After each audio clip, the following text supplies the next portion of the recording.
एक और बड़ी खबर, इजराइल के प्रधानमंत्री नेतन्याहू का बयान सामने आया है। हम ईरान के आतंक को कुचल रहे हैं। नेतन्याहू की तरफ से यह कहा गया, आतंकवाद के खिलाफ निर्णायक कार्रवाई है एक रास्ता है।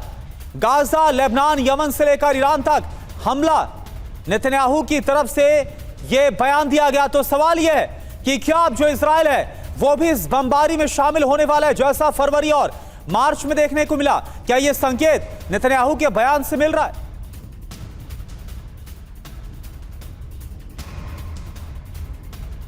और खुजिस्तान के देजपुल में हमले की खबर है। बाघेरी मिलिट्री बेस पर अटैक हुआ है। अमेरिकी हमलों के बाद यहां पर आग लग गई। खुजिस्तान के देजपुल में भी हमले की जानकारी।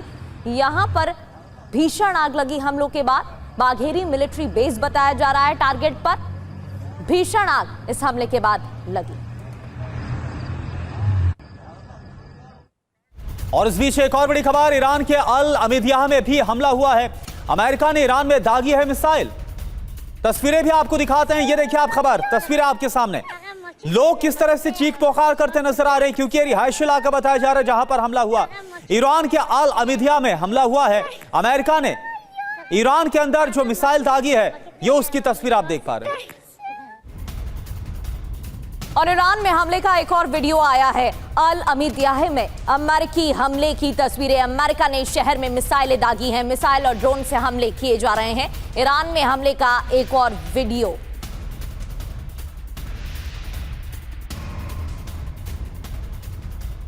और वहीं होर्मुज के आसपास अमेरिका का हमला हुआ है। ईरान के केश्म द्वीप पर भी अमेरिका ने हमला किया। ईरानी मिसाइल लॉन्च साइट पर भी हमला किया गया। ईरान के एयर डिफेंस सिस्टम पर हमला किया गया। यानी बुरी तरह से दहला कर रख दिया गया है ईरान को, ताकि ईरान अमेरिका के सामने झुक जाए, लेकिन ऐसा होता नजर नहीं आ रहा। अमेरिकी सेंट्रल कमांड का शक्ति प्रदर्शन भी देखने को मिला है। ईरान पर नए सिरे से हमले संभव बताए जा रहे हैं और सेंटकॉम ने वीडियो भी जारी किया है। ईरान के सैन्य ठिकानों पर 310 हमले हुए हैं। 5 दिन से ईरान के खिलाफ एक्शन देखने को मिल रहा है।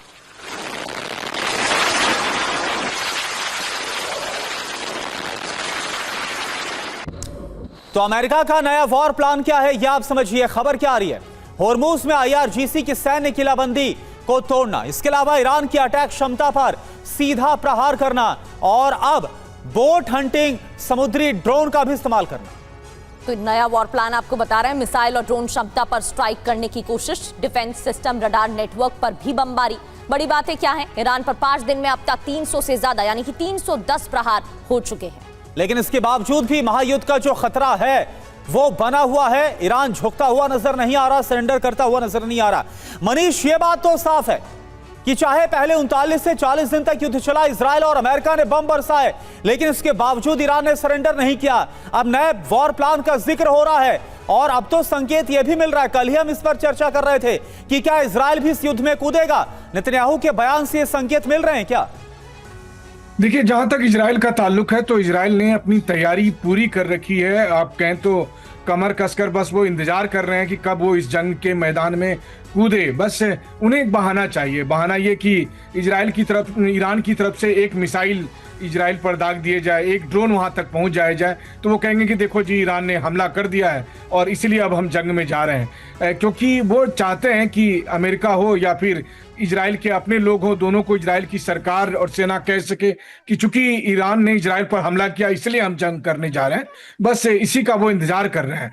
लेकिन हाँ, जिस तरीके से अभी ईरान का रिएक्शन आप देखिए तो ईरान कुवैत पर हमला कर रहा, बहरीन पर हमला कर रहा, UAE तक पर उसने हमला किया, जॉर्डन पर हमला किया, ओमान पर हमला किया। लेकिन ईरान ने अभी तक एक भी मिसाइल या एक भी ड्रोन पिछले एक हफ्ता के दरमियान इजराइल पर नहीं मारे हैं। तो बस यही वजह है कि इजराइल और ईरान के बीच की सीधी जंग रुकी पड़ी है। और बस किसी भी दिन अगर ईरान की तरफ से एक मिसाइल अगर रेड सी क्रॉस किया तो समझिए कि इजराइल और ईरान की जो जंग अब शुरू होगी तो वो लंबी खींचेगी, क्योंकि अब प्रेसिडेंट ट्रंप भी उसको रोकने के मूड में साफ तौर पर दिखाई नहीं देते। लेकिन हाँ, ईरान की जहां तक तैयारी का सवाल है तो आप ये साफ तौर पर देख रहे हैं कि भले ही ईरान के पास एयर डिफेंस ना हो, ईरान के आसमान में अमेरिकन विमानों की एयर सुपेरिटी हो, लेकिन इन सब के बावजूद जिस तरीके से बहरीन में US एयरफोर्स के बेस को वो लगातार अटैक करने में कामयाब होते हैं, ये देखकर हैरानी होती है। क्योंकि क्या इसका मतलब US के पास वहां पैट्रियट एयर डिफेंस सिस्टम नहीं है, या फिर ईरानी मिसाइल को रोकने में पैट्रियट एयर डिफेंस सिस्टम नाकाम हो रहे हैं वहां। बिल्कुल।